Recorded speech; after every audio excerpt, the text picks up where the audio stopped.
Record. All right. Well, are you guys somewhat excited? Yes, I'm. Oh, yeah. All right, that's good. According to my little countdown clock here, we have 65 days, 20 hours, 45 minutes, and 44 seconds. Excellent. So, How are we getting to Tel Aviv? Is it just one flight nonstop, or is it we're going to stop somewhere No. on the East Coast? yeah, you're connecting. I'm actually leaving from LAX and meeting you in Tel Aviv, but you guys are going. Let's see, we'll talk about that here in a little bit. Your flight, hang on a sec. I didn't. It's on Lufthansa, so it goes through Frankfurt. Okay. Yep, and then on the way back goes through Munich, actually. So, yep. Oh, great. I gotta figure out how to get everybody back here. There we go. They're still having issues, I guess. That's all right. We can wait. So I think I arrive about an hour or two before you guys and leave, I think, about an hour after you guys. So Okay. makes it pretty easy that way, unless things change, which they sometimes do. All right. Nathan, there was a stop where in the way back? Munich on the way back, Frankfurt on the way there. But yeah, it'll be up here. I'm going to show a PowerPoint to y'all here in a little bit. So, and then I'll email that to you too, so you don't have to write down the information. We'll email all that out. Hey, Nathan, you're visible now. Can you hear me all right?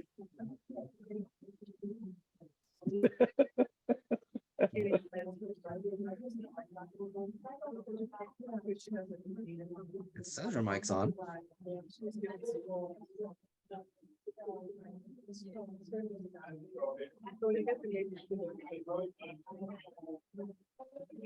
Can you hear me, Nathan? Oh, yeah.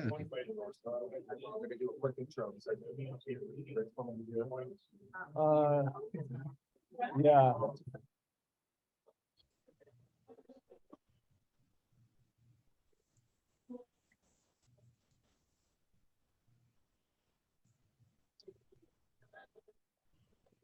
Oh, you're muted now, it looks like, Nathan. Here, let me ask to unmute. Can you hear me all right? Those of you at Highland, can you hear me? Nope, doesn't look like it. You got it now? Okay. All right. Good to see you guys. Can you hear us? Oh, now I can hear you too. Hey, good. Let me do a quick intro. Is that all right? Absolutely. Can you pray for us too? Oh, yeah, that'd be great. We are so glad you guys have come tonight, and so glad you guys have all decided to join us in Israel. And for you guys who are joining us online, I know I saw Barry on there, and I'm not sure who else is on there, but we're really, really thankful that you guys could join us. And what an awesome opportunity we have in just 2 months or so, which is hard to believe it's that far, it's that close, to go overseas together. I'm excited to get to do this. I'm taking my son Zach, he's a senior in high school, he'll be joining us as well. And really honestly privileged to get to help to lead the trip. Brad Hand, who you guys know, you've met before, he's been to our church, is going to be our teacher, our main teacher and guide. But he has graciously allowed me to do several of the preaching opportunities at various sites and other things as well, which I'm excited to do. On the back, if you guys did not grab one, there are printouts. They're just the same ones that Brad sent us by email a few weeks ago, a packing list and some other things. We're going to be going over those. If you don't mind, make sure you put your name on that list. We don't need any other info, just we wanted a roster. Also, Brad sent me an email this evening with the updated list of who's paid and who has not paid. And so you guys know that deadline is actually next week to pay, to make sure your payments are complete. And so if you've not paid the balance that you owe to Pilgrim Tours, make sure that you do that. We don't want anything kind of funny to happen to throw you a curveball to make it so that it's difficult for you to go. So make sure you get those payments in. If you're not sure about whether you've paid or not, then you can come talk to me. I can show you the roster that he sent me. Really, really quickly, before we start, before I hand it to Brad, we're excited to get to use this room. This is the first time this room is now being used. You can see it's not even finished yet. There is some additional work that needs to be done. All of these, the fire suppression sprinklers are going to get buried behind soffits. You see the soffit there, so that'll go there. One of them will run down the center as well, and then along this back wall. The guy who was scheduled to do it for us, the sprinkler guy who was going to come and do that, got pushed back a couple of months because of that hard freeze we had a couple of weeks ago. Everybody's sprinklers exploded. And so he called us and said, is it okay if I deal with these kind of emergency situations? We said, yes, no problem at all. And so hopefully these little signs keep the 16-year-olds off of hanging on these things. That's our hope, because the youth group will be in here next Wednesday. Baseboards are going in, obviously. The wall unit will be taken out, that'll be patched, repaired. All of the blinds will go white instead of brown. Everything will just be finished. We actually bought a stage. There is a stage en route. Hopefully we'll be here before next Wednesday. But we're really excited to be able to offer this to primarily the youth group on Wednesday nights will be using it, but it's also nice to have a room this size. We don't have a room this size where you don't need microphones, you don't need that kind of stuff, right? We've got larger rooms, which are harder for groups this size. And so we're really, really, really excited that we were able to do this. And most of the stuff, it's obviously being done for very inexpensive because it's all contractors we're using from the church who are kind of helping us out with that. And so it's really been a blessing. Allow me to pray. We'll hand it to Brad and I'll get out of the way. Lord, we are grateful for this privilege. Lord, what a privilege it is to get to go to Israel for 2 weeks. And God, we do not take it for granted. We're so thankful that you've provided the means for each of us to go, the time off from work, the financial means. And God, what a joy it will be also to get to know each other so much better, to forge and then establish new friendships. God, we are grateful for what you will teach us as we get to study your word in the place where it was written and in the places where many of those events happen. God, we're so thankful for this opportunity. We pray, Lord, for help, for strength as we get through these last 2 months. God, we are excited to go. Can't wait for it. And we're grateful in Jesus' name. Amen. Amen. Thank you, Danny. I'm going to ask those of you who are not speaking for the moment to go ahead and mute just so that we don't compete with one another for microphone and bandwidth, all that kind of stuff at this point. So certainly if you have any questions along the way, I'd love to hear your questions. Can you hear me all right, Nathan? Am I coming across okay? Oh, you're muting it. Great. All right. Hey, it's good to see all of you again. I wish I was closer to all of you in space at this point, but we'll take what we can get for this time. I'm also recording this meeting so that if you find it, if you're having difficulty sleeping in the weeks ahead and you want to come back and watch the meeting and knock yourself out that way, it might be of help to you for that. So, but also because there might be some who are not joining us live and they may want a chance to watch this later. So if you want to come back, catch some things that way, you're certainly welcome to do that. Please don't hesitate with any questions. I love to answer questions. It's a really fun part of it for me to do that. And so any question is good. If I don't know the answer, I promise I won't make something up. I'll find the answer and get back to you with that answer. Okay, so I want to get you the right answer to your questions. I think we're going to cover most of the things that you're going to have questions about ahead of time. So if there is something along the way, write it down and then we'll get back to it at the end if I don't catch it during that time. All right. We're going to start off actually with a PowerPoint. I'm going to share my screen with you here and walk through just a PowerPoint that will show you a lot of our information. All right, let me do that. I'm not a great multitasker, so let me pull up my, there we go. Make this slideshow, there we go. Okay, yeah, I'll see that okay. So the Israel March 2023 packing meeting. And here we go. I actually want to, we'll come back to the video. There's a little bit of a video that Pilgrim has put together for us that gets you excited about the trip. Now, since we're here, let's put it up right now. It's a short little video, and I'd love to show you that. Hopefully this will work out okay. You can see it. Yeah. All right, here we go.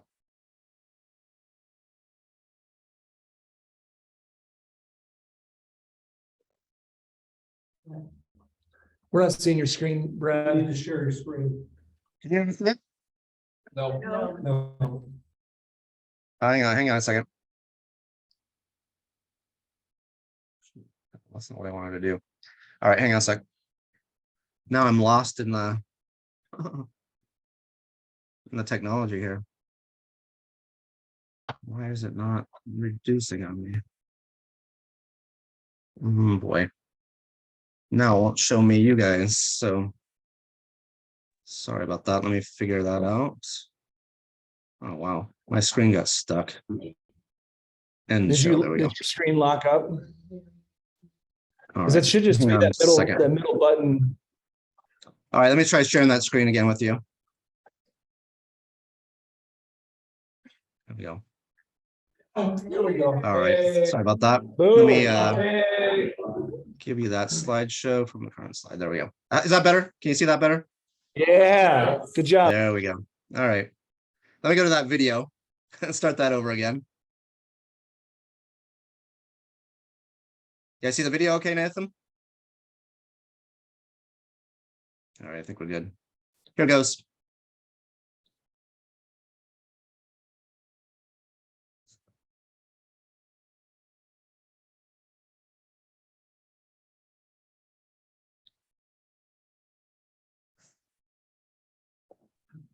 Hey, Brad. Yeah. I think you're just sharing the window right now. I think Oh, you yeah? need to share the whole screen because right now we're seeing your link to the Vimeo video, but not the video. All right, let's forget about the video for now then. And we'll go back to just the PowerPoint then. Let's see. All right, hang on. Sorry about that, you guys. Let me go back to just the PowerPoint. All right, you guys are seeing the PowerPoint now? Sorry, you guys. From current slide. Let me just go past that video. And here's just what we're going to talk about tonight. Okay, so we'll talk about, first of all, the flight information. You don't have to scramble and write this down. I will send this out to you as an email as well. So don't worry about flight times and places, all that kind of thing. I'll send that to you here as an email later on. Same thing with the hotel accommodations. I'm going to show you which hotels we're going to be at and talk a little bit about how meals will work when we're there. But you don't have to write down the hotels right now either. I'll send that in an email to you as well. And you can go and check those out on hotels.com or just look them up on the internet. You can kind of get a virtual tour of some of those hotels if you'd like to later on then as well. And then preparations. I want to talk with you about physical, educational, and spiritual preparations for our time in Israel. And so we'll spend our time on that. And then we're going to get to our packing list and that first note to travelers that I had sent to you as well. And then a couple of other details that are specific to our trip. And then finally kind of wrap up with some questions. So that's our plan and the layout for it here. Let's go to that first one. You guys are seeing the flight information here, Nathan? Just give me a thumbs up if you're seeing that. Somebody in the Colorado room, you guys seeing that? All right, great. So this is our flight or your flight. I'm actually going to be meeting you. I'm flying from LAX and meeting you in Tel Aviv, but you all are flying together on the same flight, departing from Denver at 6:40 p.m. on March 12th and arriving at Frankfurt and then going from Frankfurt to Tel Aviv on your outbound leg from Denver. And then on the way back on March 25th, you're departing from Tel Aviv at 7 a.m. And I'm just a little bit after you. So we'll be on the same bus back to the airport. And then going through Munich on your way back to Denver this point. Okay. And something I just want to make sure I mention to you, there's not a bus picking you up at the church unless Danny wants to arrange that or something. But there's not a plan for a bus to pick you up at the church. The plan is to have you all meet at the gate at DIA. All right. So you'll get yourself to that gate for your Munich flight, for your Frankfurt flight, and then I'll travel together. You'll be in the same area within the airplane. We are not able, and this will be a question you might ask, we're not able to arrange our seats ahead of time because we bought in a bulk, in a group. They don't do it that way. So most of the time, the airlines figure out, at least by last name or family group or whatever, they figure out how to group you together. And so asking for things like an aisle or a window seat, that's not likely to be able to happen ahead of time. You may be able to do some of that at the airport. And since we have a large group traveling, you may be able to talk with another traveler in our group to try to arrange those special things along the way too. But because of the traveling with a group rate, it's very difficult ahead of time to make those kind of requests. Usually, we have never had a problem before with people working those things out once we get on the plane, figuring out who needs to sit next to whom and aisle space and all that kind of thing too. So, all right. Questions about airfare? I'll go ahead and throw that one out about our the plane ride. Any questions on that? Nothing yet. All right. If you have something, write it down. We can get back to it at the end as well. Here are the hotels that we're staying at. And I can tell you that I've stayed at all of these hotels, but the last two. And actually, I think I've been in the Leonardo Plaza, and I've definitely been in the Grand Court as well. I just haven't stayed there. So I'll tell you a little bit about each of these. That first couple of nights, and this is one of the things that I love about the way this itinerary works out, is that we actually spend 2 nights on the Mediterranean to begin with. And that's down at Netanya, a little bit south of Tel Aviv. So we fly into the airport outside of Tel Aviv to the east a little bit. Then we'll drive our way in through Tel Aviv to our hotel, which is called the Mediterranean. And this is one that I've stayed at a couple of times. I like it. It's a very nice hotel, very good food there. And it's also, maybe the best part about it is it's an easy walk down to the beach from our hotel there. It looks out over the beach. Almost every room has a balcony with an overlook to the ocean down there, to the Mediterranean. So you can go down there kind of at your leisure, even get up early the next morning maybe and go down and walk on the beach. And it's a kind of a great way to just get yourself over jet lag a little bit, kind of enjoy being in the new country. And also be on a beautiful Mediterranean beach. It's a beautiful beach there, a long beach, very uncrowded, which is kind of a contrast to Tel Aviv. Tel Aviv's beaches are very crowded normally and kind of chaotic, and lots of people, especially on the weekends there. So we'll find that at Netanya, we'll have the beach largely to ourselves and opportunity to get into the nice warm water there in the Mediterranean. So it's a wonderful place to start our trip. And we intentionally build in a day just really to recover and just do one other thing that day. So it's kind of easing our way into the first part of our trip. From then, we'll travel up north and head to Nazareth. Again, something I love about this itinerary is actually getting to stay one night in Nazareth. And we'll be very close to where Jesus actually grew up when we're staying there, within walking distance, easy walking distance to where the ancient town of Nazareth was located. And so really fun just to be able to wake up in the morning and see the sunrise from there and know that this is something that Jesus would have experienced during his lifetime too. Nazareth is very different today than it was in Jesus' day, but it's still the same geography at least, and still the same, you get to a sense that you're in that same area. And we'll be very close to the Church of the Annunciation, which is one of my favorite places to visit along the way. Okay, so from there, we only spend one night in Nazareth. But then we go to Tiberias, to the Ma'agan Eden. It's right on the shores of the Sea of Galilee. And we'll be there for 3 nights, I believe, at that hotel. And that means you get an opportunity to kind of get to know that region around the Sea of Galilee, experience again sunrises and sunsets. We'll take a boat ride on the Sea of Galilee as part of our trip as well. And so you'll really get the chance to spend some time there. Also want to mention that while we're there, we'll have beach access. So we'll be able to walk down to the beach at the Sea of Galilee. Very different than the Mediterranean in terms of the water temperature. It's a lake, a small lake, not like the Mediterranean Sea. And so it's very different, very rocky kind of where we'll be. But that means that we'll get an opportunity to do baptisms there on the Sea of Galilee. So if anybody wants to be baptized, rebaptized, we can take some time to do that there. And because we're staying there, it makes it really easy to then come back and shower, get changed again. And then before we head out for the day, if we do it in the morning or the evening, get a chance to recover before dinner there too. So I'm really excited about that. Super fun to stay on the Sea of Galilee and get to know that region really well for 3 days. The next day then we'll get up and head down to the Dead Sea, and lots of stuff to see on our way down there. And we will stay one night right on the shores of the Dead Sea. So it's kind of an interesting experience to get all 3 of these bodies of water that are so different from one another and get to stay so close to them and get to know them pretty well. So the Dead Sea, very different from the Mediterranean and from the Sea of Galilee. And you get an opportunity to walk down from our hotel to the Dead Sea area too, float in the Dead Sea and enjoy that time together there too. And then finally, we head into Jerusalem, and we're there for, I believe, 5 nights in Jerusalem, maybe even 6 nights in Jerusalem. I haven't looked at this specifically on that, but it's at least 5 nights in Jerusalem. And the place that we're staying is about a mile from the old city. It's actually a fairly easy walk. It's not very hilly. but it's also right on the tram line. And so there's a light rail tram that runs right from our hotel past the old city, and then keeps going into a modern downtown Jerusalem. And actually, I think dead ends at the Holocaust Museum. So it's really handy for us to stay in that place. An easy walk to the old city if you want to, but you can also just jump on the tram and ride 2 to 3 stops, and you're right there at the old city. So it's great if you want to get back there after we're done touring for the day. You want to go back and have a snack, or just wander around the old city on your own, get to know it by yourself. Once you're somewhat comfortable in doing that, we can do that in groups as well. We can break up with people who are comfortable doing that and make sure that you know how to get back to your hotel. Okay, so those are the hotels. Let me just briefly tell you about the meals involved in that.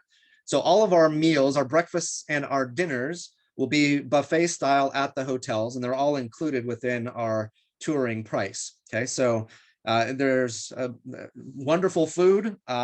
Usually breakfast is only dairy, and dinner is no dairy, because they are kosher hotels. They don't mix the dairy with the non-dairy. And so if you're looking for butter for your roll for the evening, you can stick one in your pocket from breakfast and hold it over to the evening or something like that. Then you'll have nice soft butter for your rolls at dinner time. I don't know, but generally they keep you away from the dairy and the non-dairy mixing, so they can have a kosher buffet at their hotels. But there's a lot of food at each of these breakfast and dinner times at those buffets, and it's a wide variety of food too. You get fresh fruits and vegetables. Often in the morning, yogurt is plentiful. There's cereal, there's eggs, all kinds of stuff available for breakfast, and some things you might not expect for breakfast that we normally wouldn't include as breakfast foods. They are a part of Israeli breakfast. So you get to experience that too, a little bit of the culture of the land as we're there. Same thing for dinner. It's going to be a large buffet, lots of food, more than you can possibly eat or even sample, all of that. And you're really going to enjoy it. People always comment to me about how great the food is at the hotels that we go to. However, our lunches are not included in our trip price. And so I've told you, I think before, and I've got it here on the bottom of the page, that we're going to plan on $25 per person per day for lunches and snacks. And that's an average. And actually, it might be slightly lower than that too. I've actually figured in ice cream bars, because I figure those are a necessary part of touring, as well as stopping to get an ice cream every once in a while, or buying one for your friendly tour guide. Those kinds of things. You want to factor that into your, I didn't get any laughs out of that. Maybe you're all muted. Okay. I'm trying to decide. Or you're all frozen. Maybe, I don't know what's going on. All right, you guys are still there? All right, anyway, $25 per person per day for lunches and snacks. And the reason we do it that way is because we'll be out traveling around, and we didn't want to lock you into only one option at the places that we're going. And so there are some options, some different things you can pick and choose from on your lunches. And you may decide you want to skip lunch and not do that. Maybe you had enough for breakfast and are not going to be hungry enough for dinner, or maybe even you grabbed an apple or something at breakfast and want to eat that for lunch too. We didn't want to force you into doing that. It keeps the price down a little bit and enables you to have some choices. And so we'll be traveling around by bus for the first several days of our tour. And we'll always stop at a place that has good lunch options for us. When we're in Jerusalem, you actually get quite a bit more variety even, because we'll be in the old city and you can stop at some fast food places or pizza places, or you'll have some food court options when we're in Jerusalem. Okay, so that gives you a little bit of flexibility. We'll all have a meeting spot where we come back to. It'll be really easy. I can show you around to some of the places that I enjoy there in Jerusalem. So all of that means that the lunches are just not a part of the included part of the tour, but give you some options about things you can try, or go back to if you've had some of those before as well. All right, so that's our hotels and our meals and our lunches. Again, $25 per person per day. And that should cover, if you want to buy a Coke someplace along the way, we often come across some little shacks that have snacks along the way too. So you can pick some of that up, or candies. There's some candy bars and other things along the way too. Let's talk a little bit about preparations. There are some things that you can be doing now to maximize the benefit when you're there. Something that you'll hear from me a lot is something that I picked up from Dr. Bookman, who trained me on how to do these trips. And he always says, it's too bad that people have to go to Israel for a first time. because it's only in going the second time that you're able to absorb so much of what you might have missed in the first time. But in order to kind of overcome that, I try to get you as prepared ahead of time as I can, so that when you get there, you're going to be able to absorb more. Okay.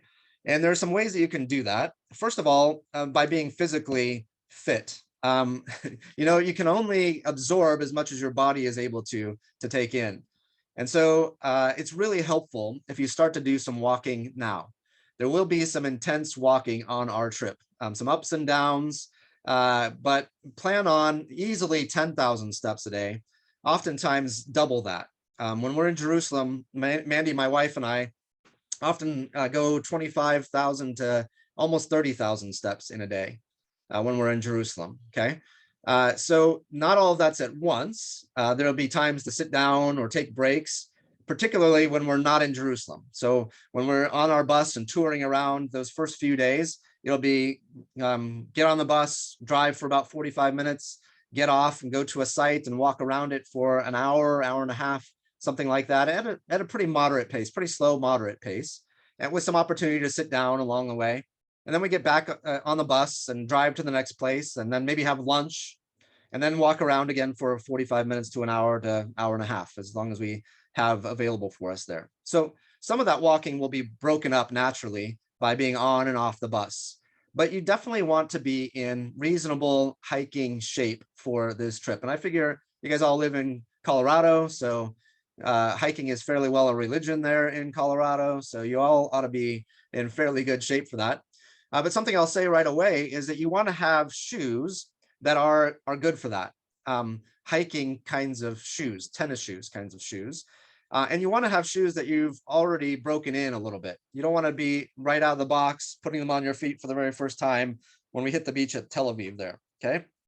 You want to have shoes that you're used to walking around in, that you know you can do that for 10,000, 15,000 steps a day in. So do some of that preparation right now. We still have, according to my little timer here, we have 65 days, 20 hours, 18 minutes, and 46 seconds until we leave. Okay. Maximize that time in getting yourself physically ready to go. And you'll be very glad that you do. Because again, the more that your body can feel comfortable, the more your brain will be able to take in. Does that make sense, you guys? Okay. So I really want you, if you haven't started walking already, please start doing that, and do some uphill, do some, off-road a little bit, get off on some of those trails. Maybe you'll have to do snowshoeing now. I don't know what it's like there. If you guys are going to get all the snow out of the rain that's coming through here in the next few days, you've got quite a bit still coming your way, but you definitely want to have some of those miles under your belt before we get ready to go on our trip. And it's really about even past time to get started doing that right now. I can't tell you how important that is. I can't tell you how many people have told me on day 2 or day 3 of the trip, man, I really wish I had been in better shape. It's hard to keep up and catch my breath so that my brain can process everything that I'm feeling. Don't mean to scare you with that. It's going to be a fun trip, but it's also going to be some work. I don't think you're going to gain a whole lot of weight, even with the buffets. You're going to get opportunity to walk a lot of that off. All right. Let's talk about educational things then. There are some ways that you can get your brain ready for what we're going to be experiencing. Now, some of you may be in continuing education, may have taken a class recently or taught a class recently. I know that we have some teachers going along on this trip, I believe. And so you might be used to kind of that academic side of life. But for some of us, that's been a long time ago. Maybe we haven't taken a class in quite some time. And so this will be an educational experience if you take it that way. You'll get an opportunity to learn a lot of stuff, refresh a lot of stuff. And again, another comment that I often get on day 2 or day 3 of this trip is, man, I wish I knew my Bible better. I wish I knew particularly my Old Testament better, because we'll get to a spot and I'll mention a story or a person or something that happened there, and I'll get some blank stares like, I don't know, was that in my Bible? Like, what is that? First Hesitations? I don't know where to even find that in scripture. And so it's really helpful if you have some more familiarity with scripture before we go. And there's some ways to do that. And I've given you some books that I've recommended. I'll pull them off my shelf here that you should get and start reading even before the trip. one of those is this one here, Dudley Rutherford's book called Journey with Jesus to Israel. Again, that's Dudley Rutherford, and you don't have to write that down right now. I'll send it to you in an email as well, but you'll definitely want to pick this one up. This one is a bit of a devotional kind of book. It follows almost exactly the itinerary that we're doing. There are some places that we're going that are not mentioned in there, and some places that are mentioned in there that we're not going to, but for the most part, it's very similar to our itinerary for travel. And what he does is he just goes through and gives you a lot of the Bible verses that are related to the places that we're going. And you can go ahead in time and study those things, and maybe even take some notes in this book, kind of get yourself prepped for what you're going to see. One of our pastors went with me second to last time that I went. So let you guys know, I've been to Israel 4 times in the last 20 months or so, and with a bunch of different groups from our church here. And one of the last time, so the time before the last time I went was in June, and we took one of our pastors with us, and he was really busy before we got to go, so he didn't get a chance to prepare ahead of time. But he took out this book every single night in the hotel beforehand and read about the places we were going the next day. And that really helped him to cement in his mind the things that we were going to see and do there. There's another book, and this one isn't so much important to read ahead of time as to have with you while we're on the trip. And this one's called Where God Came Down, and it's by Joel Kramer. And again, I'll send this out to you. I think I've already sent it out to you as a link, and you can find it on Amazon. I would recommend getting the paper version of this. In fact, I have a paper version of it that I have spiral bound. So I got the paperback version like this, and then I put a spiral binding on it so that I can easily open it up and use it while we're there. This one I really like because he gives a lot of graphics, timelines, pictures, depictions of the way things looked throughout history. And so oftentimes we'll get to a spot and we'll see a bunch of rocks kind of piled up. And in fact, people I've taken before have said, oh, looks like we're going to go see another pile of rocks. Well, sometimes that's how it feels for a little while. And it's hard for your imagination to kind of go back to what did this place look like 2,000 years ago or 4,000 years ago. Well, and so Kramer does a really good job of showing some layers of what this looked like throughout history. So this is one that I'm going to ask you to have along with you, at least one per couple or room, so that you can look over somebody's shoulder at least while we're in these places, and I can give you a sense of what they looked like in previous times. So that one's really handy to have along with us. We're just going to call it Kramer, and I'll tell you which days you're going to need to have Kramer in your backpack and which days you're not going to necessarily need to have Kramer. Okay. So doing that, pulling those 2 books out, and maybe even looking at some Bible atlases, or just staying diligent with your yearly Bible reading program. All of those things will help you to prepare. But I'd also like you to think seriously about starting to pray daily for your trip to Israel. Ask God what he would like to prepare you for in this trip. So having a chance to go a number of different times, when I get back, oftentimes people will ask me, so what was it about this trip that was different than previous trips? What did you enjoy on this trip?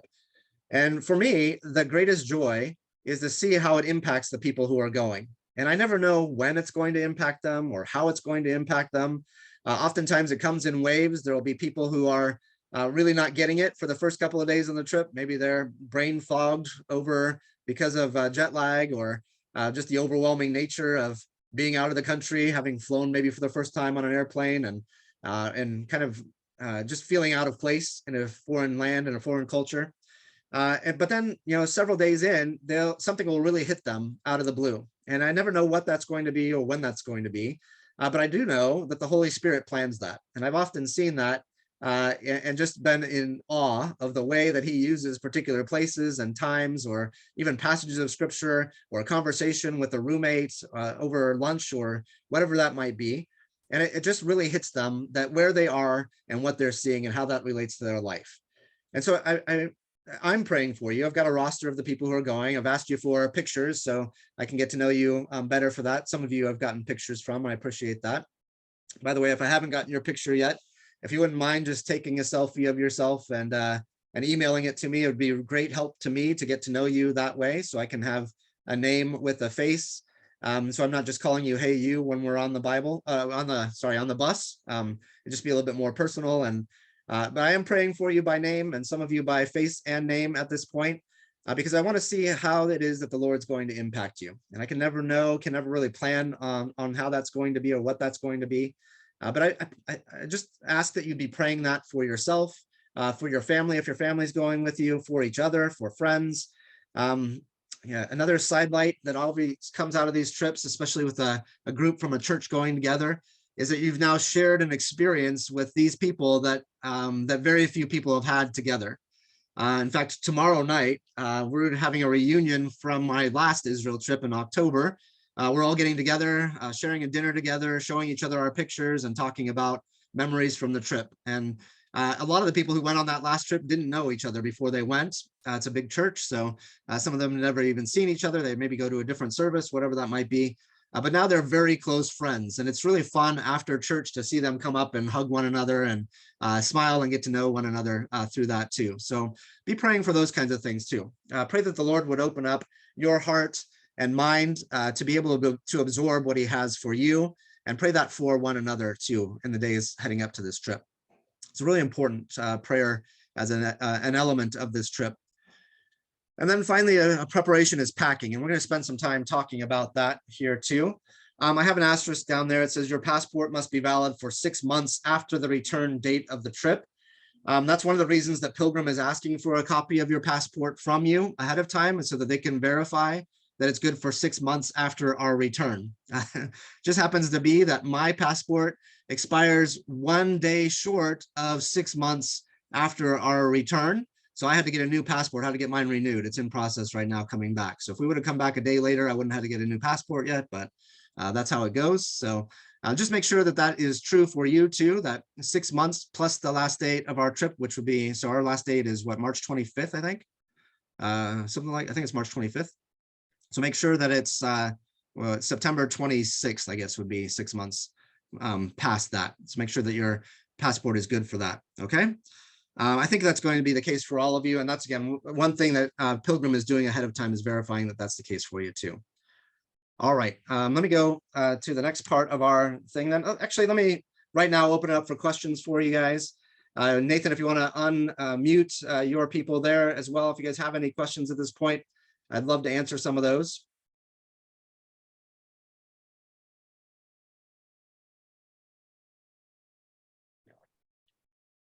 Questions? No questions. Wow. So as a teacher, I always think that when I hear that there are no questions, I either think, okay, I explained it so thoroughly that nobody has any questions that they can think of, or I explained it so poorly that nobody knows where to begin with asking questions. Okay, we have a question back there. Go ahead. That's okay. Go ahead. Well, I was just thinking about if we take a cell phone, are we going to have coverage there? How does that work? Did you hear that, Brad? No, can you translate that for me? I can't quite hear it. If they bring a cell phone, will they have coverage? Or is there a way to have coverage for while they're down there? Insurance coverage? Is that what you're asking? No, for their cell phone, like to use to make phone calls and stuff. Great.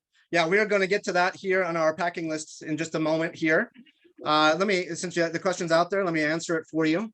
Well, okay, so that a couple of ways to answer that question. First of all, the most effective way to communicate from Israel is through WhatsApp. Anybody, are you guys familiar with the WhatsApp app that you can have on your phone? It's a way to do texting and actually voice over internet that is completely free as long as you're connected to Wi-Fi, and can be, you know, people who have WhatsApp on the other end can receive your communication that way. So I always recommend, in fact, I'm going to ask all of us to have WhatsApp installed, and we're going to make a WhatsApp group for our trip so that I can text you guys wherever we are, and you can all receive the text from me. So we'll have a text group set up on WhatsApp, and I can say, you know, there's an opportunity to go into town for something else. If you want to meet down in the hotel lobby in 15 minutes, let's all meet down there. Okay, so those kinds of things, last minute announcements or reminders for the next day, whatever that might be. WhatsApp is going to be our central form of communication with each other while we're there. But if you have WhatsApp and somebody back home that you want to talk to has WhatsApp as well, you can also call them through internet very easily and cheaply, and in fact for free. Okay. And Wi-Fi is very good in Israel. All of our hotels will have very good, reliable Wi-Fi. Our bus will have good, reliable Wi-Fi. The only place where we won't have ideal Wi-Fi is in downtown Old Town of Jerusalem, in the old city. But you're going to be very busy when you're down there anyway. So very little chance for texting with one another. Now, all cell phone plans are different in terms of what they offer for international coverage. I happen to have Verizon, and there's a plan on Verizon where you can, at any time, you can make a call in a foreign country if you sign up for this plan, and it will charge you for that day and each day that you use it. Any day that you don't use it, you don't get charged for it. And I believe it's something like $10 per day for using that, and you get data and you get voice for that day too. So that is always something to have as an option, but you'll want to check with your cell phone carrier to find out what their plan is specifically for Israel to know what's best for that. Remember, there's also, for you guys, it would be a 10-hour time change. So keep that in mind too. A lot of the people you're going to want to be talking to won't be available to talk during the day. They'll be sleeping and vice versa for us. And so it actually works really well to use that WhatsApp in the mornings or the evenings, because that's the time that happens to coincide with people being awake on this side of the ocean too. And you'll have great Wi-Fi access in our hotel rooms. So it actually works really, really well to do that. But I don't know what all the various different plans are for different cell phone companies, but you can check with them and find out what they offer you for your international time. Some of them do it by the month, some of them do it by the day. Sometimes they'll let you have a plan for a set number of days that you can pay to be international. So check that out with your cell phone company. Good question. Other questions? I have a question. On our afternoons free, do you know if there's like an Uber or a Lyft if we needed to get to someplace, or would you suggest using that light rail tram? Did you catch Great that? question. Yeah, I got that. There is something like Uber and Lyft there. Taxis are fairly good there too. They're the kind of things though in Old City Jerusalem where you have to negotiate with your taxi drivers. And a lot of times we're not all that comfortable doing that. You don't know what a fair price is, and you don't know how to kind of negotiate with your taxi drivers. Even I'm not all that comfortable doing that. I generally know about what it's supposed to cost to get from point A to point B, but I often have a hard time finding somebody who wants to take me for what I want to pay. So it is, things like that are available. You can order taxis through an app as well, and we can make that available. But largely it's going to be, there's really only one place you're going to want to go, and that's get from the hotel to the old city. And to do that, either we'll have the group bus will be available to us. It'll pick us up and drop us off at the old city. And it will do that at certain times. If you want to do, if you want to stay later than we normally would or come back later, the best way to do that is with that light rail. It's the cheapest way to do it. It's the easiest way to do it. All the stops are announced in English as well as in Hebrew, and I think in Arabic as well. But and the signs are all in English, and you'll get to know it really, really well. So that's the best way, the most convenient way to do that. I can't think of any places that you're going to want to go that you're going to need an Uber or a Lyft or a taxi to do that. It's going to be much more convenient to do that on light rail. The only exception to that is on our Shabbat days, the days that we're there during the Sabbath, because the hours are a little bit shorter on the light rail. That it's actually closed. It doesn't operate on Shabbat on the Sabbath. But we'll work around that too. We'll know what's best for us on that. And actually, I think the day that we're there on Shabbat, we're on the bus and traveling out someplace anyway, so we won't really have opportunity to go down to the old city that day. Make sense? To answer your question? Yes. All right. Yeah, I see another hand. If you could come close to the mic, I could hear you probably. Yeah, get it up. Are we going to be there during the rainy season? I didn't hear any of that. I'm sorry. Are we going to be there during the rainy season? During rainy season. Ah, yes. So yeah, we're kind of there at the tail end of the rainy season. Yeah, so it can be rainy, light rain. We can actually get some downpours at times as well. So we'll talk about that a little bit with packing here too. I'm definitely going to recommend that you bring a rain jacket with you. Umbrellas, I don't, they tend to be fairly inconvenient, and actually sometimes when it's rainy, it's windy. So, you always have that problem with the umbrellas collapsing on you, those kinds of things too. So yeah, there is some likelihood for rain while we're there too. So yeah, let's start on the packing list here. If you I'm gonna get out of my PowerPoint here. All right, we stop sharing the screen. And if you have the handouts that I emailed to you, and I guess Danny printed out for you as well, we're going to start with the one that says Israel Study Trip Travelers Greetings on the top of it. Okay. This is one that I think it was labeled First Note to Travelers. It was put together by Dr. Bookman, and I modified it. So it's kind of his voice, but it might sound strange in some places to you, but I wanted to kind of read through it quickly and just highlight some things for you there, and then give you an opportunity to ask some questions along the way on that too. So do you guys all have that one? It says Israel Study Trip Travelers Greetings on the top of it. Let me start to read through that a bit for you. So, word of counsel, you'll be well advised to have copies of the face page of your passport with you, and indeed to plan to carry those with you wherever you go on this trip. I recommend that is a good thing. You don't have to carry your passport with you everywhere you go. In fact, I'd recommend against doing that, particularly in the old city. I don't think we have to worry too much about thieves, but that's one thing you don't really want to lose. Americans sometimes think that if they lose their passport, they lose their citizenship. It doesn't really work that way. You can still get a replacement for your passport, but it is a headache to try to do that. And it's kind of nerve-wracking to have to do that. So there are places where you can certainly, and what I normally do is just leave my passport in the safe in the hotel room. And they have the safes where you can punch in the number, you remember the number, and then you take that out. The only difficulty with that is that we are in a number of different hotels, and we don't want to leave our passport behind in a previous hotel and have to find a way to go back and get that or have it sent ahead to us.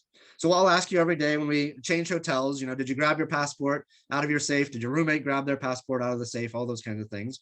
But I do think it's better to leave your passport behind in your hotel room, just for a peace of mind with that. But do carry a copy of your passport with you if for any reason you might need it. And I've never needed it, but it's good to have that. It's also a good idea now to take a picture of that with your cell phone and have that on you as well. So you can have that paper copy, but then you also have a picture of your passport on your cell phone. Okay. Next one down there is regarding currency in Israel. Most places take American dollars in Israel, but you are well advised to use NIS, that's new Israeli shekels, wherever you can. The first opportunity to change money in the land will be in the baggage claim area at the airport. And actually, I'm going to say that's actually not the case for us. It'll likely be closed by the time we get there. The rate is high there, and I don't think it's a great place to exchange money. So don't plan on exchanging money when you get to the airport in Tel Aviv. There's just not a time to do that. We want to get off, get to our bus and get to our hotel. And there's just not a chance for us all to stop there and change money. During the early days of the trip, it's not really easy to find a place to change money, although it is generally possible to find an ATM, which gives you shekels at the bank rate, but there will be a charge probably by your bank and by the ATM. So when we get to Jerusalem, I will point out to you a couple of very accessible and dependable places to change money. However, I would recommend, and this is the next paragraph down here, is that you go to your bank ahead of time and get some shekels before we go. Now, this is a bit controversial. Every time when I come home, people will say, well, I never used the shekels that I took, or I wish I would have gotten more shekels. And honestly, I don't know. It's kind of almost a personal preference kind of thing. I have run into some places where I'm much more comfortable using shekels than I am using dollars, and vice versa. There are places where I'm more comfortable using dollars than shekels, and the price might vary a little bit with that too. If you have Chase and some other banks, some major banks, if you go in just even a few days ahead of time, 4 or 5 days ahead of time, and you tell them, I want, $150 worth of shekels, they will order them for you, and they'll call you when they get there. It's usually a 48-hour turnaround, and you can go into your bank and pick them up and take them with you. Now, I would highly recommend that you get them in very small denominations. The banks can't always do this. You might request it in small or medium-sized denominations, and then you get what you get. They give you a 200 shekel note. And then it can be very difficult to change that 200 shekel note, especially in those first few days when we really need them. So if you can, convince your bank to give you denominations of shekels that are 100 shekels or less. The shekels run around, it's about 3 shekels to $1 right now, I think, somewhere close to that. So it's really nice to have small denominations of shekels. I would say it's the same thing for dollars. I would take a good amount of dollars with you. I would say somewhere around $200 per person. And again, you want to have that in small denominations, 20s, 10s, 5s, and 1s, nothing really bigger than that. In addition to that, almost everywhere that you're going to want to spend money, they're going to take credit cards. And it's perfectly safe, and I'll tell you those places where it's not safe, but it's perfectly safe in most places to use your credit card. And so if you're thinking about souvenir shopping, for instance, I'm going to take you to a couple of places where we normally go for souvenir shopping. They're places that have been used for years by our travel agency that I've been to many times. I've formed relationships with the people there. And I know what I can tell you to expect in those places in terms of prices and negotiation, all those kinds of things. And there it's perfectly okay to use your credit cards. And that's what I would recommend for your souvenir shopping. Okay, your dollars are going to be, and your shekels are really going to be used for food in those days when we're traveling, and for smaller souvenirs or waters or things that you want to pick up along the way, snacks, those kinds of things. So it's really handy, I think, to have some shekels and some dollars. My recommendation is about $150 probably per person converted into shekels, and about $200 worth of dollars in small denominations. All right, you guys all write that down? About $150 per person in shekels in small denominations, and about $200 per person in dollars in small denominations, 20s and smaller. All right. Again, good to use your credit card where that's available too. And there are places where you can use an ATM, and that ATM is going to spit out shekels at you, not dollars. And it's going to give you a decent rate, but not maybe the best rate that you'll get. You will get a fairly good rate from your bank if you buy the shekels on this side. It's going to be a fairly fair rate for that. Make sense, you guys? Yeah. Is that pretty clear? All right. Yeah. Next one then is about insurance policies. Now, I think most of you bought travel insurance through Pilgrim. I haven't seen the numbers on that yet, but I was kind of encouraging that for you, especially in the uncertain times that we live in now. That travel insurance also includes medical insurance for you while you're there. And that's one of the reasons that I recommended that to you, is because almost no American insurance companies cover you when you're in Israel. If you have Kaiser, for instance, my Kaiser doesn't even cover me when I go to Northern California, let alone going to Israel. Okay. So, you might have, medical insurance that covers you internationally, but that's pretty rare.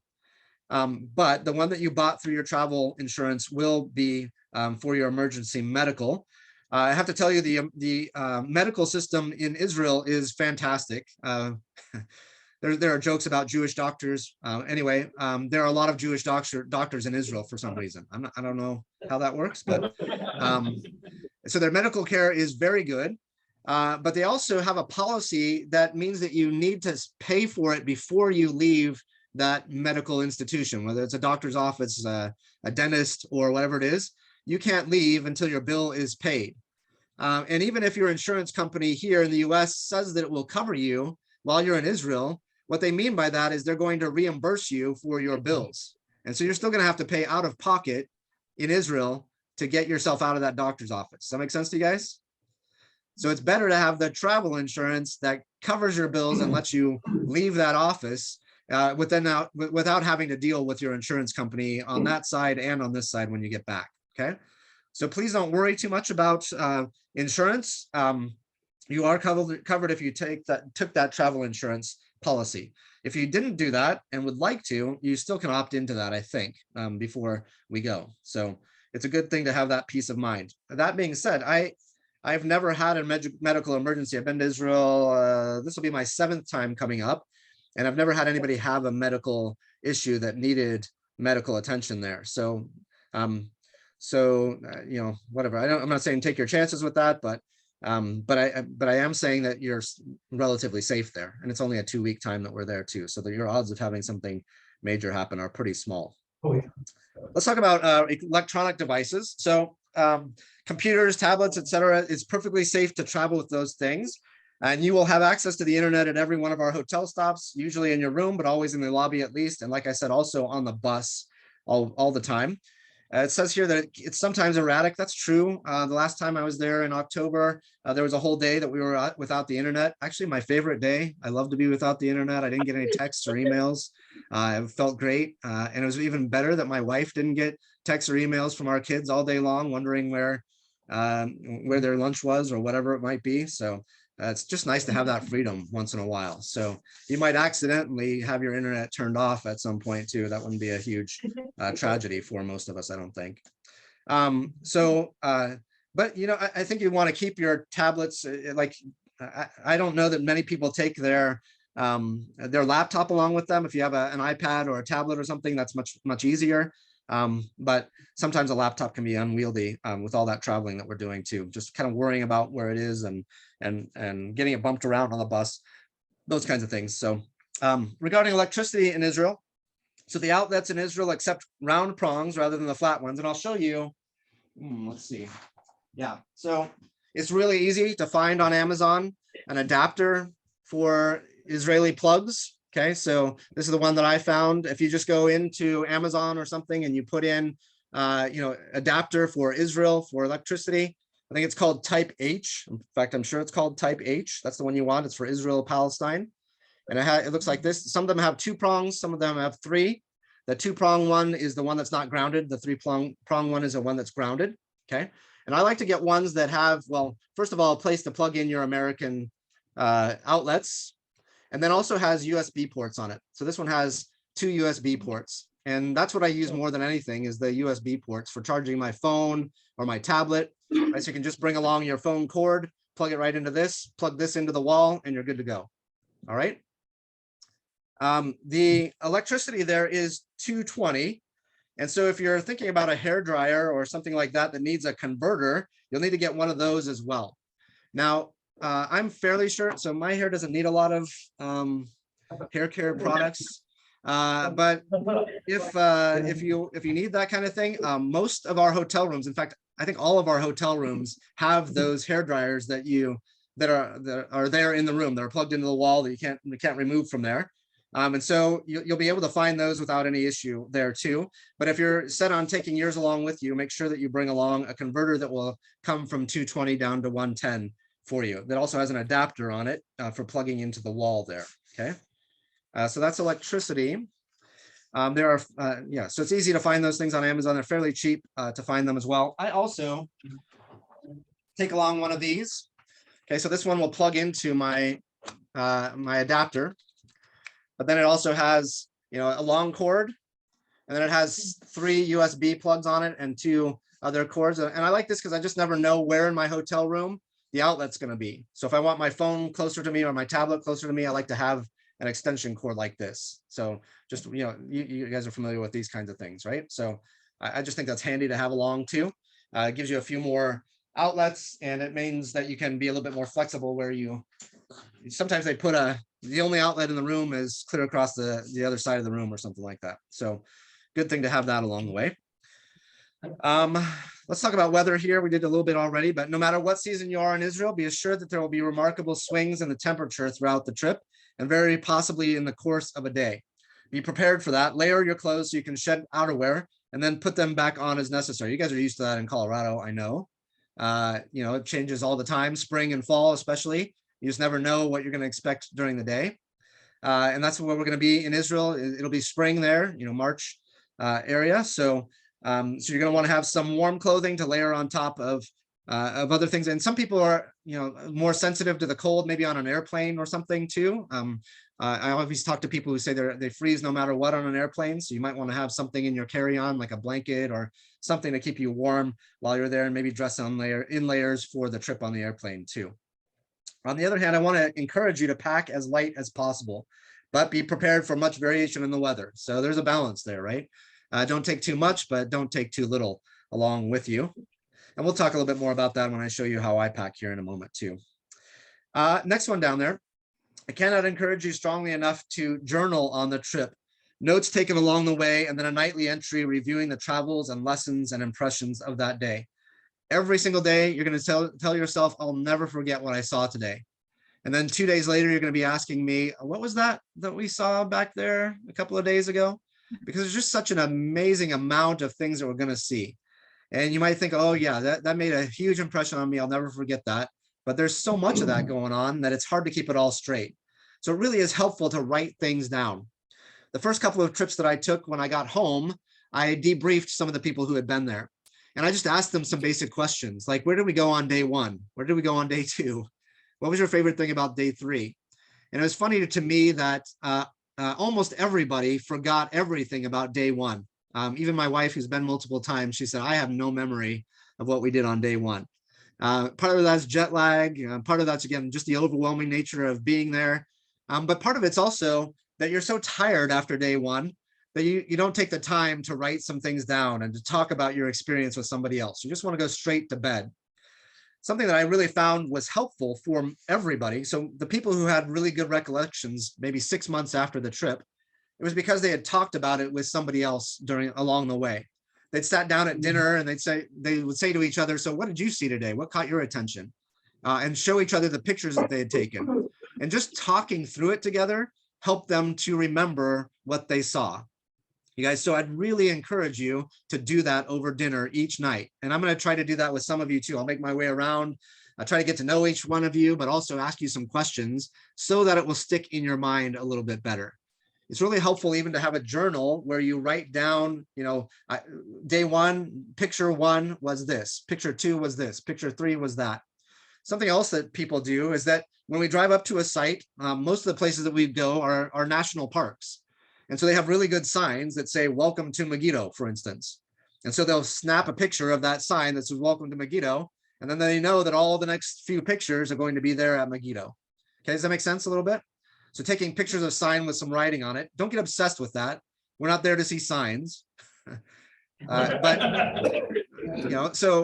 it is helpful to have some of those things just as reference points. So that if you forget to write some notes down, later you can come back and see, okay, that's what I saw there.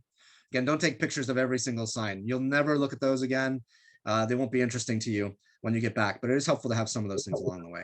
Okay, so take a journal, write some things down in your journal, talk about it with people while you're there, when you come home, all of those kinds of things. It will help things stick into your memory. Next one then is on laundry. It is really difficult to find laundry facilities along the way. On the other hand, the hotel in Jerusalem may have a very good, very speedy, but somewhat expensive laundry service. So one strategy for packing is to pack for the first half of the trip, do your laundry when you get to Jerusalem, and then you have the clothes for the second half of the trip. You're just wearing the same set of clothes from the first half, now being laundered and going on to the second half. You guys, though, I hate to rely on that because you never know. Sometimes you get to that place at the hotel and they say, oh, you know what, our laundry's down. And now you either have dirty clothes to wear again or whatever. I don't know what you do at that point. So my strategy for packing is actually to pack something for each and every day. Now, that doesn't mean that I pack, 13 pairs of jeans or shorts. I reuse my jeans and pants, but I do have enough shirts, underwear, socks for each and every day. Because I really think that's the most reliable way to know that you're going to have something clean and comfortable to wear every day and not have to rely on laundry services. On the other hand, you are limited in the amount of luggage space that you have and how much you want to be lugging around to these various different hotels, right? So there's a balance there, a little bit of a tension between bringing too much and bringing too little. All right, number 9. I have said to many of you that it is too bad a person has to go to Israel for the first time simply because there is so much to learn and that it is overwhelming. If a person could skip the first time and go just the second time, he would be able to absorb it better, but that can't be done, except to the degree that you study the land and get familiar with it before the trip. That's why I gave you the historical geography of the Holy Land videos. And if you don't have those, don't have a link to those, let me know, send me an email and I'll send you another link to those historical geography videos. They're somewhat helpful in getting you prepared ahead of time. Some of you, you don't want to know too much ahead of time. Like when I go to a movie, I don't want to know what it's about until I get there. I like to be surprised by that. So maybe you're in that category. You want to just kind of absorb it as it comes. That's okay too. One more there at the bottom of your sheet. it says this, random recommendation, Todd Bolin, who is a professor at Masters College, has a remarkably helpful web blog, which features very helpful articles and resources. I would very much encourage you to register for his email updates. You can go to blog.bibleplaces.com and subscribe in one of the ways offered there. And that's something that maybe will be more important to you after you get back than before you go. You'll just be interested. It's funny. Yeah, after we get back, I get people emailing me all the time who are on the trip saying, "Did you see what was discovered in Caesarea?" And they're all excited about that. Whereas 6 months earlier, that wouldn't have even crossed their minds to see something like that. So it piques their interest on that. All right, I'm going to try to catch my breath. So I want to see if you guys have any questions about that part of what we just talked about. That's a three-way phone, that electrical phone, that adapter. All No questions? All right. No, we got. Well, okay, there's a question. Yes. Yeah. I think we're. Can you translate for us there? Go ahead, Steve. Oh, go ahead. Well, I was just talking about the prongs, the electrical prongs, the receptacles at the hotel. They all have the three prongs, or is it? Okay. Yeah, I didn't get any of that. Is okay. Can you hear me? Yeah. Okay. So the question was, with those adapters, will all of the hotels have that same connection, or will they need any other connections for electrical, like a two-way? Well, I thought I could hear you, but maybe not so much.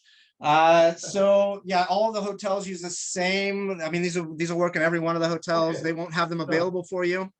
You can't really buy them there. At least I've never found a place where you can buy them.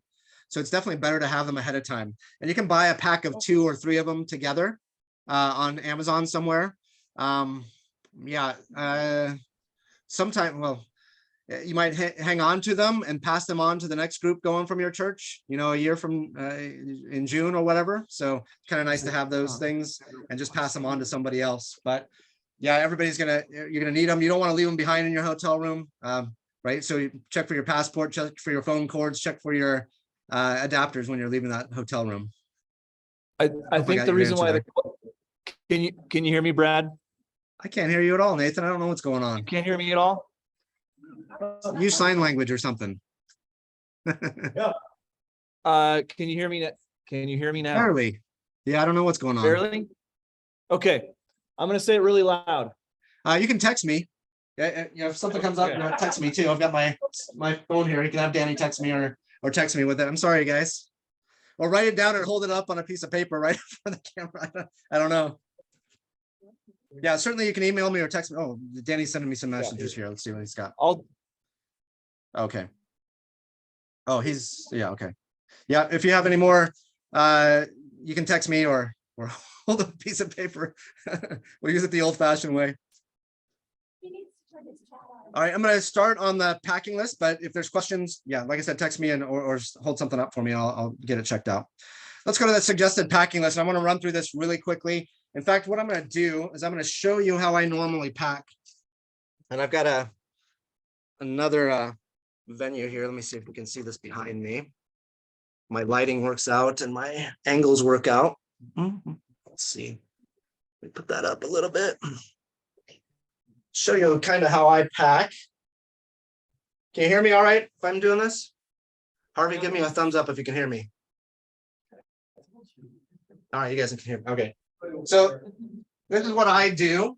I'm going to start with, I'm going to move a little bit closer here. I'll start with the smallest and make my way out from that. So I have, well, having said that, I'm going to lie to you. This is my carry-on backpack. So it's a carry-on size. It's a backpack that I pack in. And what I do is I pack for the first 3 days of the trip in this. And I do that with these little packing cubes. So this packing cube has for me a pair of underwear, a pair of socks, a pair of pants, and a shirt. And I put 3 of these in my carry-on backpack. That way, if my regular suitcase gets lost, my checked-in suitcase gets lost, I have 3 days worth of clothes in my carry-on with me, okay? I also then pack in that carry-on my day pack. And this is what I'm gonna wear every day while we're in Israel going between the various sites. And in that day pack, what I have is, first of all, I have a Camelback, so a water bladder, and I use a 1.5 liter water bottle or water sleeve for that. Not everybody likes drinking out of those, and that's quite all right. There will be bottles of water that are available to purchase on the bus. The bus will have in the very front, it has a refrigerated holder for waters, and the bus driver will, as part of his kind of commission, I guess, he'll charge you $1 per water bottle, and you'll be able to pick those up and drop off a dollar in the bucket when you pick up a water. So this will be readily available. You can get one every time you get on and off the bus if you want to that way. Or you can have this, that water that you carry along with you, or bring your own water bottle, fill it up in the hotel. You guys, the water in Israel, the tap water is about the best in the world. They're obsessive about water there. And so you can trust the water that you get out of the tap. It's no problem to drink that water, okay? So on my day pack, the one that I take with me everywhere, when I get off the bus, I just take this one with me. I have that water in it. I have my Israel notebook.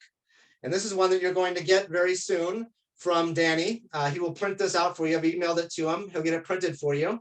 It has a nice plastic cover on the front with a map of Israel that shows all the places that we're going on it. It has inside of it a lot of timelines, pictures. It has the relevant Bible verse passages for the things that we're going to be seeing, a place for you to take notes, blank pages, all that kind of things. This is what I've put together for you. It's about 160 pages long, and you'll take this with you everywhere that we go. And this will be an opportunity for you to take notes. And I'll just say, when we're off the bus, have your notebook with you. You can take notes in there. There'll be all kinds of different things, maps, timelines, all those kinds of things you'll want to look at in that notebook. So you'll have that before we go. You'll take it with you. You also have Kramer in there on the days that we need Kramer. I take my money belt in there, and it doesn't have my passport in it because I've left that in the hotel safe, but it does have both dollars and shekels in it, and sometimes coins and other things too. And I like to have that in there. I don't normally wear it around my waist, but I can if I want to. But I have that in my backpack. I also carry, and I don't always take this with me, but it's a small pair of binoculars. Again, there's not a lot of places where you're going to want that and use that, but some people really like that. So if you want a small pair of binoculars, not a bad idea to have that in your day pack. I also carry a small liquid IV, a packet of drink packet, so I can put it in my water bottle.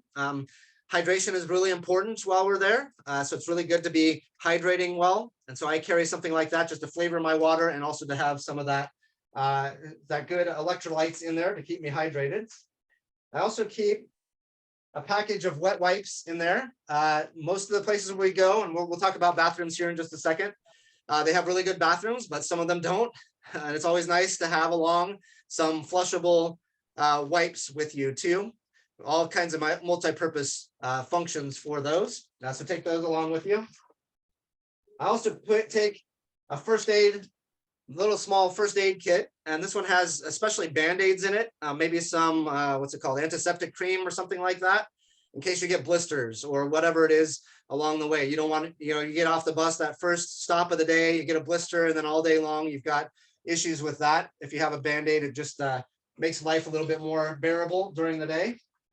What else do I have in my backpack? Usually I have snacks in there. It's nice to have maybe a little bit of trail mix or a candy bar, or what do you call it? Like a energy bar or something like that to have along with you, or maybe even take an apple or something like that from the morning buffet and have it along in your day pack. But this will be your friend all day long. You'll carry that with you every time that you're off the bus or while we're walking around the old city as well. It's good to have those things available. I also have a packable rain jacket that I'm going to include on this trip because we can expect some rain, and I'll throw that in my day pack as well. Okay. So this I actually pack into my carry-on bag. So it'll have 3 days worth of clothes. It will have my day pack squished down as small as can go.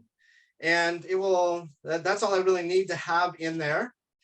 But there are some things that are going to be a part of our trip that you're going to want to be prepared for. One of those things is Hezekiah's Tunnel. And you'll have to ask Hallie Gardner about this because it's her favorite part of Israel. I always tease her about that. Hezekiah's Tunnel is a place in Jerusalem where we will be walking through water that comes up just above the knee in places. And it's a great, fun, interactive kind of part of the trip, but you're going to want to have some shoes for that. So I bring along Tevas for that. Water shoes that you don't mind getting wet, but also have a nice sole on them so you won't slip, and that will protect your feet from the bottoms of things. You guys are also going to want that at the Sea of Galilee, especially for baptisms if you want to do that, because it's a rocky kind of shore for that. And at the Dead Sea too. The Dead Sea has not really sand, it has salt sand, and it can be really rough on your feet. And if you get your feet scraped up and then get into that salt water, it really stings. So you definitely want to have those shoes for a number of different places on our trip. Okay, so very important to have water shoes, as I'll call them. I use Tevas for that. And these are the same ones I've used for quite some time for that. Okay, for Hezekiah's Tunnel, you'll also want, you'll want a headlamp like this. You can put around your head. There's no natural light or any light of any kind within the tunnel. So you're going to want to have a flashlight, and it's best to have one of these hands-free kind of headlamps for the trip through Hezekiah's Tunnel. Okay, so grab one of those, take that along with you, then pass it off to a buddy who's going to go the next time you guys go to Israel, because I can't think of another reason you'd need a headlamp. Well, there's other reasons to use a headlamp, but not for most of us. Okay. Something else that is standard equipment for Israel, and I think particularly in the springtime when we're there, is a hat. You really have to have a hat, and you need to have one that has a tie down on it, because it can get windy. We'll be on top of some places that are not cliffs exactly, but they are exposed to the wind, but you're also going to have a hat in case it's raining or in case it's really sunny and hot. And so you'll have a hat with a nice broad brim on it and a cord so that it won't blow away on you. Now, I know there are people who say, I'm not a hat person, I never wear hats. If this was a June trip, I would say it's absolutely essential to have that, because you'll get heat stroke oftentimes if you don't have a hat in June. I don't think we're going to have that problem in terms of heat in the March trip, but there will be other reasons to have a good hat along with you on that. All right. What else do I say is necessary? Okay. So I also bring along, certainly my cords. So cell phone cords, camera cords, my watch even has a cord to it to plug it in. So I like to bring along a cord organizer that you can stick in a few different cords and plugs, all those kinds of things. Even your earbuds, all those things fit into this. I like to have one that is visible so that I don't leave it behind in the hotel room. It's got orange on it so that I can see it wherever it is. And so I don't forget it when I leave my hotel room, because it's easy to leave behind cords and then you can't charge your phone or your tablet or your watch or whatever it is and get a little bit miserable with that. I also think it's important to have earbuds or these portable headphones. You never know who you're going to be sitting next to on the plane. It might be one of the people you're sitting next to right now, and you might want to have some way to block them out for 14 hours on your trip. So I got these just before going to Colorado the last time, and I was sure glad that I had them, because I had some nightmare neighbors on my plane flying to Colorado last time I went there. So they were worth the price of that just for that one trip. But I certainly recommend having that. Again, maybe you won't sleep well when you first get there, and you might not want to keep your roommate awake. So it's nice to have something that you can listen to without creating all that havoc for your roommate, or maybe ignoring or tuning out their snoring too might be helpful to you. Also helpful to have earplugs along with you. Again, you never know if you get a loud roommate or something like that and you want to tune them out. It's nice to have some earplugs. Let me walk through the packing list and just make sure I didn't miss anything there. You can read it for yourself. Suggested packing list, pretty self-explanatory there. Let me see if there's anything I need to highlight. I do think it's good to have some disposable reading material, or to bring your iPad or something along like that to have to read on the flight and on the way there and on the way back. Some people really like neck pillows for their flight to make it more comfortable for them, or an eye cover. That's recommended as well. So you don't need a calculator necessarily to take it with you, but a phone that will make those calculations in terms of currency exchange for you, so that you'll know how much you're spending on things, It's really easy to get carried away with foreign money and not know how much money you're spending, and then get home and figure out you spent way more than you intended to while you were there. Let me just walk through the clothes. So swim shorts are necessary, especially if you want to get into the Sea of Galilee, if you want to go into, or a swimsuit, if you want to go into the Sea of Galilee or go into the Mediterranean, you definitely want to have that along with you. Certainly for going into the Dead Sea as well. You don't want to miss out on that opportunity because you don't have the proper clothing for that. Let's see if there's anything else. Yeah, again, with the shoes, just make sure that you have comfortable walking shoes that you've broken in already, that your feet are used to. You don't want to be getting used to them while you're there. Oh man, I had a poor lady with me on my last trip who got a really nice pair of walking sandals, but she'd never worn them before. And she had the bloodiest feet because she didn't have another pair of shoes with her and she hadn't tested it out ahead of time. So I felt bad for her. She toughed it out, but man, I felt bad for her watching her bleed all over the place with that. Okay, I want to talk about modesty. It's at the bottom of that first page a little bit. This one's a little bit tricky, you guys, because when we hear modesty, we hear a moral value with that, and we all think that we're modest. But there are different standards of modesty in that part of the world than in our part of the world, and we don't understand them. And it's okay not to understand them, but we also don't want to offend unnecessarily or accidentally the people that we're going there to visit and understand their life and their culture. And so we want to be careful to be conservative in our dress. I don't think we're going to have issues with this, but I do want to try to explain it to you a little bit. So let me read what's on the page here. The Middle Eastern cultures generally dress much more modestly than Western cultures. Muslims and Orthodox Jews have very stringent standards of modesty, which they will enforce or comment upon. A woman dressed immodestly by their standards is likely to be publicly rebuked by total strangers, not just women, men as well at times. Extremely tight or short shorts should not be worn at all.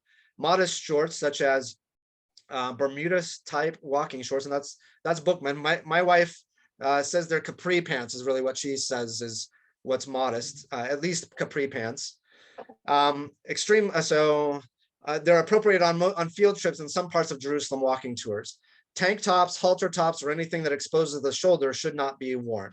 And again, in March, we probably won't have much of an issue with that. You probably won't be wanting to wear that kind of thing anyway. But the issue really, and I hate to say this because every time that I tell what I think the standard is, people will say, well, you told me I was modestly dressed and they said that I wasn't. Well, it's not really up to me. It's up to them. And each of them has their own interpretation of what modesty is like. And so I might tell you something that I think is going to be generally the case for modesty, and somebody else might say there's a different standard, or you might say, well, you told me I couldn't wear that here, and there's that person walking around with that. And okay, so maybe the person there who was checking modesty, had a different view of what that should be that day. All I'm saying is I want us to be as flexible as possible. I don't want us to go someplace, want to go into a church, for instance, and they not let you in because they say you're not dressed according to their standard of that place. So it's always best to be overly cautious than underly, because then you could miss something unintentionally if you're just, not properly dressed. And I just don't want that to happen for us. So for the most part, if your shoulders are covered, especially all the way down to just above your elbow, and so everything above there is covered, and if down below your knee is covered, then you're okay generally in every place. Now, women will often ask me, well, do I have to wear a skirt? No, you don't have to wear a skirt. It is okay for you to wear pants anywhere. For men, for women, if you're wearing pants, you're okay. And again, if it's a long shirt, a t-shirt or more, you're okay everywhere that you go to. There are very few places where you have to cover your head for women or uncover your head for men, but those places are clearly marked. And oftentimes, if you have to have a head covering, they will provide one for you when you're going in.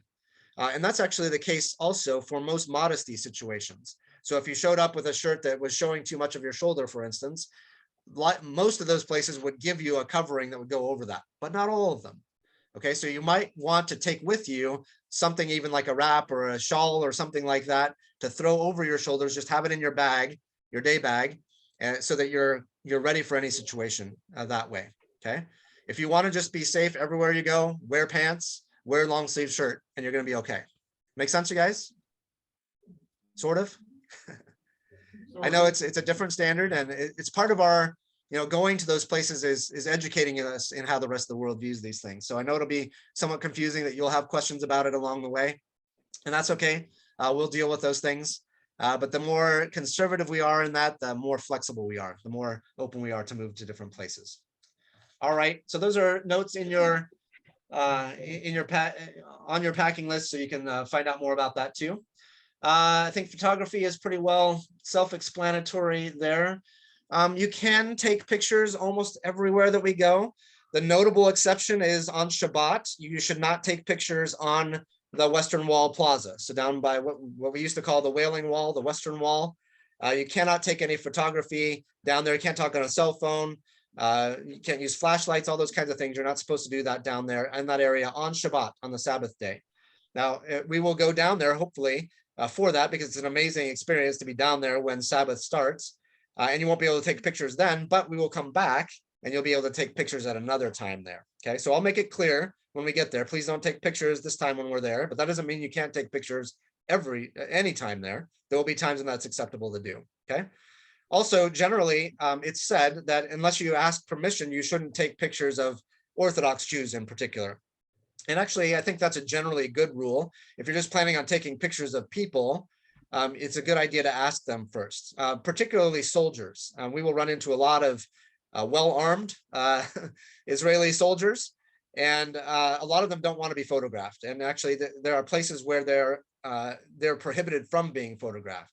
And so you definitely want to ask that question before taking a picture of someone with an AK-47 who didn't want their picture taken. You don't want to run into that situation.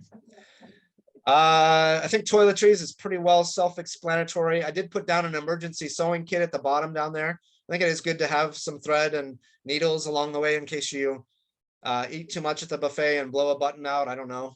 It's just a good idea to have that. It's just as a backup, I guess. I want to talk with just about the educational materials. We talked about Kramer. It's really good to have a Bible. Now, you guys, I know a lot of you use electronic Bibles now, and I think that's okay. However, I also think there's something really great about having a normal paper Bible in your hand in these places. There's just something about the experience of reading the word on the page and seeing the place in front of you that you just don't quite get out of the electronic version of that. So I'd really encourage you to have a paper Bible along and to use it frequently. Now, that being said, sometimes your normal paper Bible that you bring to church is too heavy really to carry around with you everywhere in Israel. So you're going to want something a little bit more compact. But the other issue with that is if you get more compact, then oftentimes the font is so small you can't quite read it. Or, it's just a New Testament where you're going to need an Old Testament and a New Testament. So there's a lot of factors to kind of put into balance there. But ideally, you would have a paper compact Bible with the Old Testament and New Testament that was in a font that you could read it and have that in your day pack with you. And that's just a high suggestion that I would give to you. Okay. Also bring around, you'll have a notebook to write in, but maybe a pad with some extra paper that you can write things down with as well. We talked about the small flashlight for Hezekiah's Tunnel and other places like that. Your maps will be included in your Jerusalem notebook that I'm giving to you. Definitely want to have some sunglasses along. Your prescription glasses with a spare pair. If you wear prescription glasses, please do bring a spare pair of those. So, in case one breaks, you got a backup.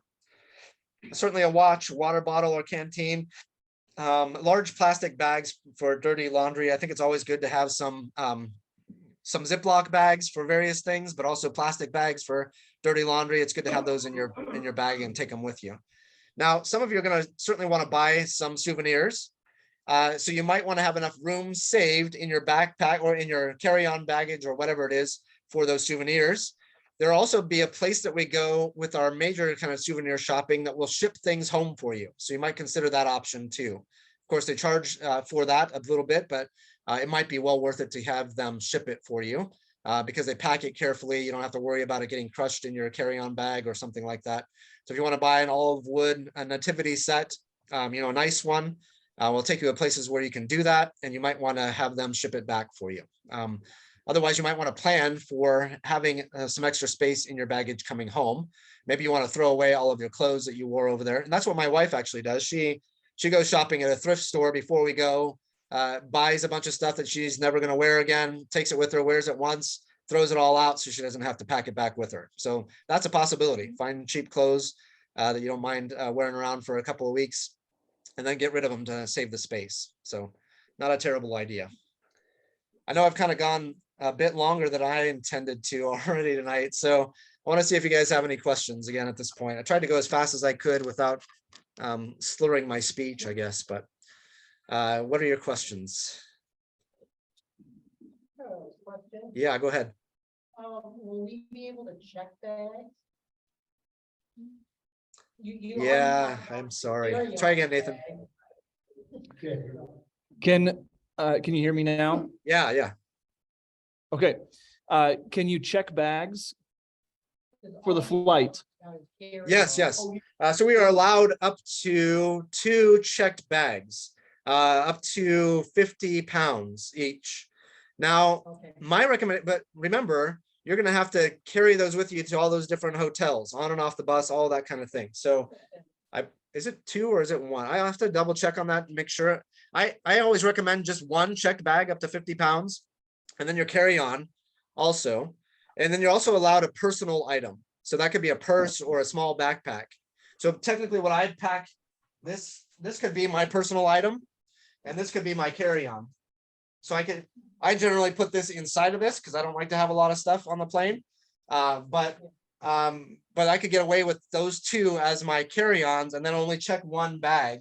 I'm pretty sure it's only 1 bag at 45 to 50 pounds, but I'll double check that and send that information to you as well. So let me tell you also, at our hotels, there will be bellboys that will take our luggage to our hotel rooms for us. You'll put it when you get to the hotel. We'll all get it off of the bus. We'll put a tag on it that has our room number on it, and they will take it up to our room. Because that's all included in our price. We've already paid for those tips for those hotels. So you don't have to pay them anything else for that. You can tip them on top of that if you want to, but it's not expected and it's not required for sure. Okay. And so they will take your bags up to your room, and they will also, when we're done at that hotel, you put it outside of your door just before we leave. They'll tell you what time in the morning to put it outside of your door, and they'll take it down and put it outside of the bus. Now, by law in Israel, you have to watch your bag get onto the bus. You have to identify it when you get down there. And so we'll all, after breakfast that morning, we'll all go down to the bus where our bags will be sitting, and you will watch your bag getting onto the bus, and you will verify that that is your bag going onto that bus. Does that make sense, you guys? So all that stuff is included. So you don't have to lug your bag around, your heavy suitcase around with you all over the place, but act as if you do. So travel light enough that you don't need much, you're not carrying too much weight with you, especially going there, because you're going to have more coming back likely with your souvenirs as part of that. Okay. But I'll send you the packing regulations for our airline along with the other information that I've given to you. I saw another hand back there. Yes. Typically expose the shoulders, even the one pieces. Is that going to be a problem for modesty? Women's bathing suits, exposing shoulders, is that going to be a problem? Can you hear? Sort of. Can you hear me now? Yes. Okay. Women's bathing suits expose the shoulders. Is that going to be a problem? No, that will not be a problem. So really the modesty requirements are at religious sites. So churches, I mean, the entire old city of Jerusalem, although, so there's such a variety of people living in the old city of Jerusalem now that's really fuzzy. I mean, you'll see, especially summertime, you'll see all kinds of people walking around in all kinds of different dress. But yeah, that's not a problem for the places that we're going to be in the water. Certainly not at Netanya on the Mediterranean. Oh boy, that just brings some memories to me. There's a lot of Russians who vacation in Israel, and you will often see very large Russian men in very small Speedos, both at the Dead Sea and at the Sea of Galilee. Well, not so much at the Sea of Galilee, but at Netanya, you'll see. So yeah, modesty is not Yeah, not even up to our standards in those places. So yeah, don't worry about that with your swimming suits. Although, yeah, especially at the Dead Sea, we'll have a little bit of a walk back to our hotel. So you'll probably want to cover up with something on that walk back and forth from the hotel down to the Dead Sea for your float there. Okay, just some kind of, and you can leave that. You know, I won't go in the Dead Sea again, so I can stay with your stuff there and watch you and kind of laugh at you as you're bobbing around on the Dead Sea and take your picture and and remember what it was like to be bobbing around on the Dead Sea. What are some other questions? Yeah. Just clarification on the printout, it shows the 2-prong plug-in and you showed a 3-prong. And so there's just confusion about that. Yeah. So the 2-prong one is not, what is it called? Not grounded. We have that in America too, right? We have the 3-prong ones and you have the 2-prong ones as well. So that 3-pronged one is it grounds it. And so yeah, so I always take a lot. Well, that's interesting because I think there are some places in some of those rooms where they only have a place for your 2-prong one to go in, like maybe some bathrooms or something like that. I don't think I've ever had a problem where I couldn't find a place to plug my 3-prong one in, but that's the difference between the 2-prong and the 3-prong is one's grounded and one's not. So yeah, you can find and buy the 2-prong ones if you want to. I've always used the 3-prong ones and never had an issue or a problem with that. So so that's just what I do, but you're probably okay with the 2-prong ones everywhere you go too. Good questions. Are you guys excited? Like, isn't this fun? Yes. I'm kind of a nerd about packing. I really enjoy it. I'll pack like 10 or 12 more times before we go. I don't know why. I really enjoy that. So this is fun for me. Not as fun as being there, but I still enjoy the packing part.